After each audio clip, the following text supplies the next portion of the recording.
છોટાઉદેપુર લોકસભાના ભાજપના ઉમેદવાર જશુભાઈ રાઠવાએ છોટાઉદેપુર જિલ્લાના બોડેલીના ઉચ્ચાપન જિલ્લા પંચાયત અને બોડેલી જિલ્લા પંચાયતના કાર્યકર્તાઓ સાથે શુભેચ્છા મુલાકાત કરી સંવાદ કર્યો હતો।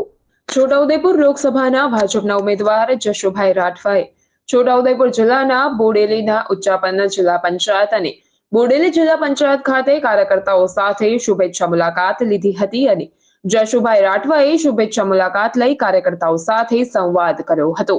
લોકસભાના ભાજપના ઉમેદવાર જશુભાઈ રાઠવાની સાથે ઉપસ્થિત છોટાઉદેપુર વિધાનસભાના ધારાસભ્ય રાજેન્દ્રસિંહ રાઠવા, જિલ્લા ભાજપ પ્રમુખ ઉપેન્દ્રભાઈ રાઠવા, છોટાઉદેપુર લોકસભાના સંયોજક મુકેશભાઈ પટેલ, ભાજપના યુવા નેતા અને બરોડા ડેરીના ડિરેક્ટર સંગ્રામસિંહ રાઠવા સહિત મોટી સંખ્યામાં ભારતીય જનતા પાર્ટીના કાર્યકર્તાઓ, હોદ્દેદારો, આગેવાનો અને લોકો ઉપસ્થિત રહ્યા હતા। Rehan Patel, GTV news, Chhota Udepur.